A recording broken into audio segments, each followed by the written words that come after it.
गोला का उपचुनाव आज हो गया, लेकिन चर्चा अब मैनपुरी उपचुनाव पर होने जा रही है। चर्चा इस बात की कि कौन होगा मैनपुरी से समाजवादी पार्टी का उम्मीदवार, क्योंकि परिवार के भीतर ही एक अनार और 100 बीमार वाली स्थिति बन रही है। पूरा माजरा हम आपको बताएंगे।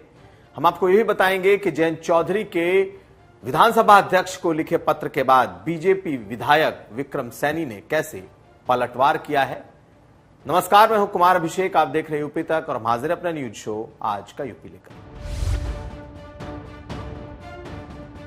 तो समाजवादी पार्टी से मैनपुरी में कौन उम्मीदवार होगा। हालांकि मैनपुरी उपचुनाव में अभी कुछ महीनों का वक्त है। मुलायम सिंह यादव के निधन से यह सीट खाली हुई है, लेकिन अभी से इस बात के कयास लगने शुरू हो गए हैं कि कौन वहां चुनाव लड़ेगा। सबसे तगड़ी दावेदारी, सबसे ज्यादा जिसकी दावेदारी सामने आ रही है वह है तेज प्रताप यादव। पहले भी एक बार यहां से चुनाव लड़ चुके हैं, जीत चुके हैं, लेकिन मुलायम सिंह यादव के निधन के बाद खाली हुई सीट पर परिवार के भीतर ही एक तरीके का अनकहा घमासान मचा हुआ है।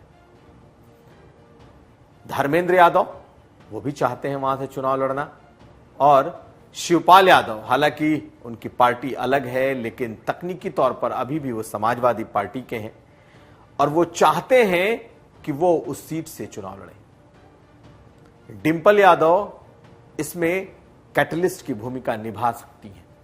आखिर कौन होगा उम्मीदवार, इस पर इस वक्त पार्टी के भीतर कई तरह से चर्चाएं चल रही हैं। हालांकि पार्टी ने अभी इस मुद्दे पर साफ साफ कुछ भी कहने से इनकार कर रखा है, क्योंकि जब तक चुनाव की घोषणा नहीं होती तब तक किसी उम्मीदवार का ऐलान नहीं होगा।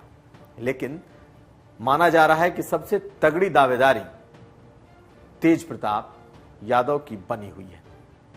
धर्मेंद्र यादव अभी हाल में आजमगढ़ का उपचुनाव लड़े, बहुत कम वोटों से वो चुनाव हारे हैं, लेकिन मैनपुरी पर सबकी नजरें सिर्फ इसलिए हैं क्योंकि मैनपुरी सबसे सुरक्षित सीट है। यानी कि समाजवादी पार्टी के लिए आंख बंद करके जीतने वाली ये सीट है। ऐसे में परिवार का हर सदस्य चाहता है कि वो इस सीट से चुनाव लड़ जाए। तो क्या डिंपल यादव लड़ेंगी, इस पर भी कयास लग रहे हैं। लेकिन अगर अनकहे तौर पर कहें तो शिवपाल यादव भी चाहते हैं कि समाजवादी पार्टी उन्हें किसी तरीके से इस सीट से उम्मीदवार बनाए, और पार्टी के भीतर, परिवार के भीतर कहीं ना कहीं एक कोशिश अंदर से इस बात की भी चल रही है कि सर्वमान्य मानते हुए शिवपाल यादव को यह सीट दी जाए। समाजवादी पार्टी के भीतर और अखिलेश यादव के करीबी मानते हैं कि तेज प्रताप यादव का दावा सबसे ज्यादा मजबूत है। अगर डिंपल यादव खुद चुनाव नहीं लड़ती तो फिर तेज प्रताप यादव यहां से उम्मीदवार होंगे, और उनकी उम्मीदवारी भी सबसे ज्यादा तगड़ी है। लेकिन एक बात और है, एक पेच यह है कि धर्मेंद्र यादव, उन्हें भी मालूम है कि यह सीट सबसे सुरक्षित है और एक बार अगर कोई इस सीट को जीतेगा तो वो लगातार सांसद बना रहेगा, ऐसा मानना है। हालांकि धर्मेंद्र यादव बदायूं सीट से पहले भी चुनाव लड़ना चाहते रहे हैं, लेकिन बदायूं सीट पर एक दावा स्वामी प्रसाद मौर्य का है। यानी कि उनकी बेटी संघमित्रा मौर्य यूं तो बीजेपी से सांसद हैं, लेकिन समाजवादी पार्टी यह ऑप्शन खुला रखना चाहती है 2024 के लिए। ऐसी स्थिति में मैनपुरी सीट पर एक अनार 100 बीमार वाली स्थिति परिवार के अंदर बनी हुई है, लेकिन अभी भी सबसे तगड़ी दावेदारी तेज प्रताप यादव की है। अब अगली खबर।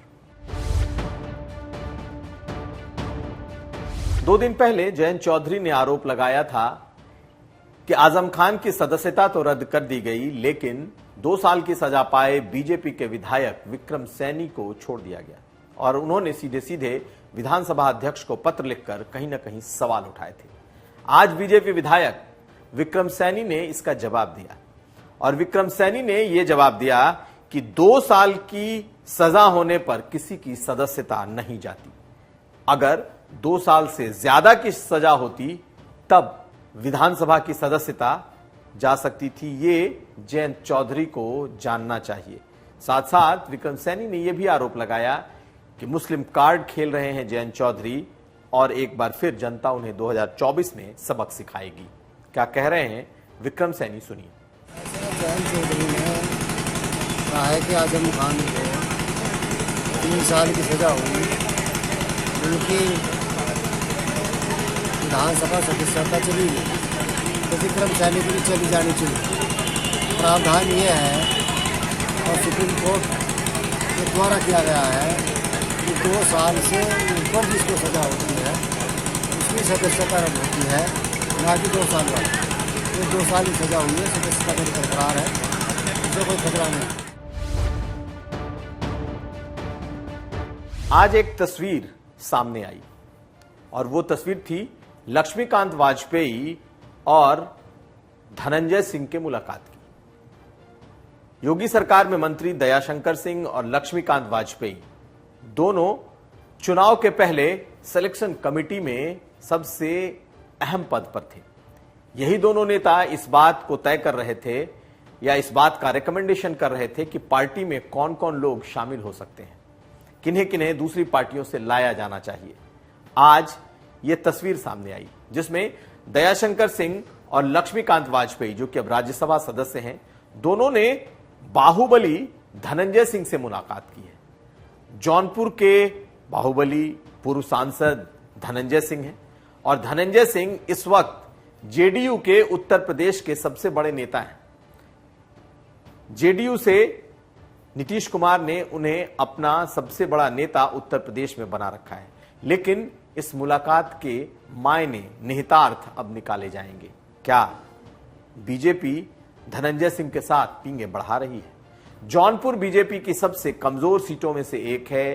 पूर्वांचल में सबसे अगर बीजेपी की कही जाए कि कमजोर स्थिति है तो उसमें जौनपुर, जो कि वाराणसी से सटा हुआ है, वो सबसे कमजोर इलाका है।